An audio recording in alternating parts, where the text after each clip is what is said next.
وہ حضور کو کہتے حضور ادھر آگے، سرکار وہاں چلے جاتے، ان سے بات کرنے لگتے، وہ کہتے ہم کو یہ حاجت ہے، یہ کام ہے، سرکار ان کا کام کر دیتے، پھر واپس آ جاتے۔ یعنی مدینے کی ایک عورت، سرکار اتنے سیدھے سادے شریف بھولے بھالے، کیا کہنا، جو بھی آدمی جو کام کے لیے کہے زبان پہ لفظ لا نہیں، واہ کیا جود و کرم ہے شہ بتا تیرا، نہیں سنتا ہی نہیں مانگنے والا تیرا۔ تو غوث اعظم میں وہی سرکار کے اوصاف کی جھلک تھی، وہی نائب غوث اعظم قیامت تک جو بھی بنے گا سب میں غوث اعظم کے اوصاف کی جھلک رہی۔ وہ یاد اعلیٰ حضرت کا تھا، اعلیٰ حضرت کی گلی میں ایک غریب آدمی تھا، ہم لوگ غریب کے گھر میں نہیں جاتے ہیں، آج کا پیر صاحب بھی اسٹینڈرڈ ہو گیا ہے، پیر مولانا اسٹینڈرڈ، پیر اسٹینڈرڈ، سب اسٹینڈرڈ ہو گیا ہے۔ پہلے تو غوث اعظم ایک شہر میں گئے تو سب سے غریب ترین گھر جو تھا انہی کے یہاں قیام فرمائے، سبحان اللہ۔ علاقے کے مالداروں کو خبر ہوئی، سب لوگ تحفہ تحائف لے کر کے آ گئے، تو غریب کا گھر بھر گیا تحفے سے۔ اب غوث اعظم کی جب ہم ہوتے پیر وہاں پہ، تو ایک 10 بورا منگوا کر کے سب سوئی سے سیتے، سب کو سی کر کے سب لاری پہ لوٹ کر کے گھر لے جاتے، بیوی خوش ہو جاتی ہے، بچے خوش ہو جاتے، مست میرا باپ پیر ہو تو ایسا لاجواب پیر، ایک سفر میں کروڑوں کمائی کر کے آ گیا ہے، ایسا پیر غوث اعظم نے ایک سوئی تک نہیں لیا، سارا سامان غریب کو چھوڑ کے آگے نکل گئے۔ اللہ، جب بعد واپس آئے وہاں سے دوسرے سفر سے، تو جو غریب پورے شہر کا سب سے غریب تھا آج اس شہر کا سب سے مالدار شخص بن چکا تھا۔ وہ کیا کہنا غوث اعظم کا، سرکار اعلیٰ حضرت نائب غوث اعظم تھے، ان میں بھی غوث اعظم کے کردار کی جھلک تھی۔ ایک غریب آدمی ٹھیلا چلانے والا، تانگا چلانے والا، وہ دعوت دے دیا، حضور میرے گھر میں دعوت ہے، آپ آ جائیں۔ مجھ کو کوئی دعوت دے تو تم کو اوقات کیسے ہوگی مجھ کو دعوت دینے کی؟ یہ بولیں اوقات کیسے ہو گئی تم کو مجھ کو دعوت دینے کی؟ تم نے مجھ کو دعوت کیوں دیا؟ آج غریب سلام کرے تو کوئی جواب نہیں دیتا، غریب مر جائے تو کوئی کاندھا نہیں دیتا، اور مالدار مرے تو کاندھا دینے کے لیے لڑائی پہ لڑائی ہوتی ہے، جنگ ہو رہی ہے۔ آصف بھائی ایک شعر پڑھتے تھے، کیا کون سا شعر تھا وہ، دیکھو کسی جنازہ کاندھا بدل رہے ہیں لوگ، یعنی کوئی مالدار کا جنازہ جا رہا ہے، کاندھا بدل رہے ہیں لوگ، اس کا دیکھو ہاں کاندھا دے رہے ہیں لوگ، یعنی کوئی مالدار دیکھو تو کوئی رئیس کا جنازہ جا رہا ہے کیا، کہ لوگ کاندھا بدل کے اس کو صاحب بڑھ رہے ہیں، بھیڑ لگا رہے ہیں، کاندھا دے رہے ہیں اس کو، یعنی غریب بیچارہ کو کوئی نہیں ہے، چار آدمی کاندھا دینے والا نہیں ہوتا ہے، اس کی لاش کو رات بھر اس نگرانی کرنے والا کوئی نہیں رہتا۔ جبکہ حضور نے کیا فرمایا، بس سنیے تو حدیث دل مچل جائے گا۔ حضور کہتے ہیں، بخاری شریف کتاب الرقاق کی حدیث ہے، بخاری قرآن کے بعد سب سے افضل کتاب۔ حضور کہتے ہیں، اطلعت فی الجنہ، جب میں نے جنت میں جھانک کے دیکھا ہے، بابو بس 5 منٹ ختم، جاؤ ورنہ گڑبڑ سڑبڑ ہو جائے گا، پھر مشکل ہو جائے گی، پھر آدھا گھنٹہ میرا ہو گیا ہوگا، ہاں 1 گھنٹہ بڑا بس سنیے، ہاں ٹھیک ہے، بس غور سے سنیے، کیا بات ہے ماشاء اللہ، بس تھوڑی دیر اب ذرا غور سے سنیے۔ میں کیا کہہ رہا تھا کہ حضور کیا فرماتے، اطلعت فی الجنہ، میں نے جنت میں جھانک کے دیکھا۔ آصف بھائی کیا حدیث ہے ماشاء اللہ، سرکار کیا فرماتے ہیں، حضور فرماتے ہیں، اطلعت فی الجنہ، کتاب الرقاق بخاری شریف، حضرت اسامہ اس حدیث کے راوی ہیں، عمران ابن حسین اس حدیث کے راوی ہیں، وہ فرماتے ہیں کہ حضور نے کہا، اطلعت فی الجنہ، میں نے جنت میں جھانک کے دیکھا، جنت کے مالک مصطفیٰ جنت میں دیکھ رہے ہیں، تو آپ نے فرمایا، فرأیت اکثر اہلھا الفقراء، اللہ سبحانہ، میں نے دیکھا کہ اکثر جنتی فقیر قسم کے لوگ ہیں، سبحان اللہ۔ بخاری شریف بہت تانا دیتا ہے یہ مالدار، اتنے لوگ یہاں بیٹھے ہیں، کوئی ارب پتی یہاں اگر کوئی ہو تو بتائیے ہم کو، عربوں میں کھیلنے والا اگر کوئی ہے تو ہاتھ اٹھائیے میرے سامنے، ہم عربوں میرے پاس وہ ہاتھ اٹھا دیا، وہ یعنی ہاتھ اٹھا رہی عادت لگ گئی ہے تو کیا کریں گا۔ عرب پتی جو بہت بڑی بلڈنگ ہو جس کے پاس، کوئی نہیں ہے عرب پتی، انجینئر کوئی ہو، ڈاکٹر کوئی ہو، ڈی ایم کوئی ہو، پروفیسر کوئی ہو، نہیں۔ اب جو لوگ ہیں خوش نصیب ہیں۔ اب سنیے غور سے، حضور کیا کہتے ہیں کہ میں نے جب جنت میں جھانک کے دیکھا تو دیکھا کہ اکثر لوگ فقیر تھے، فقیروں سے جنت بھری ہوئی ہے۔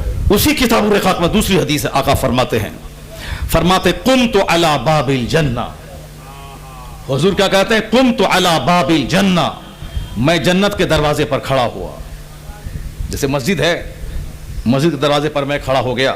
اب کتنے لوگ مسجد میں جا رہے ہیں تو سب کا اسٹیٹمنٹ میں دوں گا کہ کون کون لوگ جا رہے ہیں۔ مسجد ہے, کھڑکی ہے, میں نے مسجد میں جھانک کے دیکھا, کون لوگ ہیں؟ 5 دانت ٹوٹا بوڑھا مسجد میں ہے. اب حضور کیا کہتے ہیں, میں جنت کے دروازے پر کھڑا ہوا, قمت علی باب الجنہ, میں جنت کے دروازے پر کھڑا ہوا, فکان عامۃ من دخلها المساکین. اللہ صمد. حضور کہتے ہیں جب میں جنت کے دروازے پر کھڑا ہوا تو دیکھا کہ اکثر لوگ, میجورٹی یعنی 100 میں 70%, 70%, 60%, میجورٹی ایک یعنی اکثر لوگ جو جنت میں داخل ہوئے سب مسکین قسم کے لوگ تھے. اللہ سمت. اور حضور ایک تیسری جگہ فرماتے ہیں مسلم کتاب الجنہ میں, حضور کہتے ہیں الا اخبرکم باہل الجنہ, کیا میں تمہیں جنتیوں کی خبر نہیں دے دوں کہ جنتی کون لوگ ہیں؟ حضور فرماتے ہیں کل ضعیف متضعف لو اقسم علی اللہ لابرہ, یعنی ہر کمزور جسے لوگ دنیاوی دولت نہ ہونے کی وجہ سے حقیر سمجھتے ہیں, ایسے لوگ جنتی, اور اگر اللہ کے نزدیک ان کا اتنا بڑا مقام ہے کہ وہ غریب اگر قسم کھا لے تو اللہ ان کی قسمیں پوری کر دیتا ہے. لو اقسم علی اللہ لابرہ, اگر وہ غریب اللہ کے بھروسے قسم کھا لے کہ تیرے مکان میں آگ لگ جائے گی, تو مر جائے گا, تیری دولت تباہ ہو جائے گی, اگر وہ اللہ کے بھروسے ایسی بات کہہ دیں تو اللہ ان کی قسم پوری کر دیتا ہے. جنتیوں کی پہچان ہے ضعیف, کل ضعیف متضعف. مالدار لوگ بھی جنت جائیں گے, ایسا نہیں کہ مالدار لوگ نہیں جائیں گے. وہ مالدار جو مسلمان ہیں, وہ مالدار جو حج کرتا ہے, وہ مسلمان جو زکوٰۃ دیتا ہے, جو مالدار جو غریبوں مسکینوں کو خوب آگے پیچھے دائیں بائیں خرچہ کرتا رہتا ہے, جو رات میں بیٹھ کے اللہ اللہ کرتا ہے, جو جلسے میں آ کر کے غریب بن کے بیٹھا رہتا ہے, بولتا میں ارب پتی ہوں تو کیا ہوا, میرا دل مسکین کی طرح تو ہے, میرا دل غریب کی طرح تو ہے. تو اب وہ لوگ جنت جائیں گے, لیکن اتنا ضرور یاد رکھیے وہ جنت جائیں گے کب, جب سب حساب دے دیں گے تب. دولت کہاں سے کمائی, کہاں خرچ کیا, فرام ویئر یو ارن دس, کہاں سے اس کو کمایا, ان وچ ویز یو اسپینٹ دس, کس راستے میں آپ نے خرچ کیا.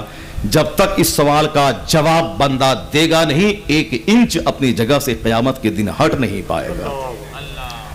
4 سوال ہوگا, ان عمر ہی فیما افناز, لائف کس کام میں گزاری, گھومتے ہوئے, دن میں گدھے کی طرح گھومنا, رات میں مردار کی طرح سونا.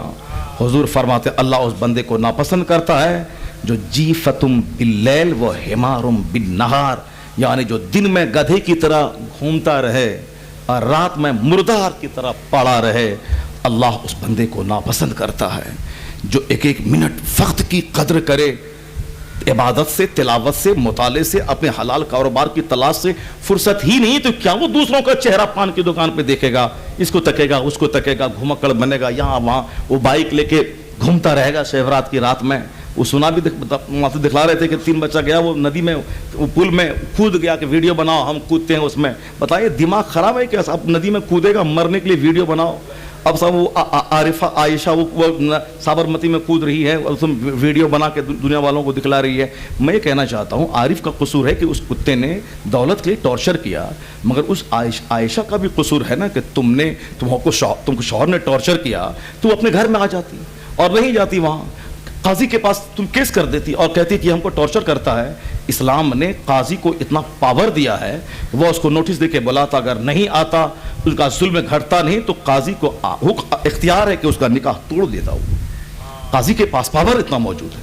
تو انہوں نے قانون کا سہارا نہیں لیا اور زہر کود کے مر گئی, اب جاؤ جہنم میں جلو.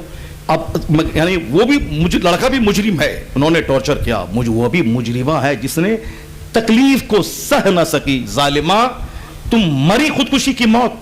سیدہ فاطمہ کو یاد کر لیتی جو اپنے ہاتھ سے چکی پیستی تھی, گٹے پڑ گئے تھے, جو اپنے بال بچوں کے کپڑے صاف کرتی تھی, مولا علی کو کھانا کھلاتی تھی, 3 دن کا فاقہ گھر میں تھا, 10 دن تک چولہے میں آگ نہیں سلگتی تھی.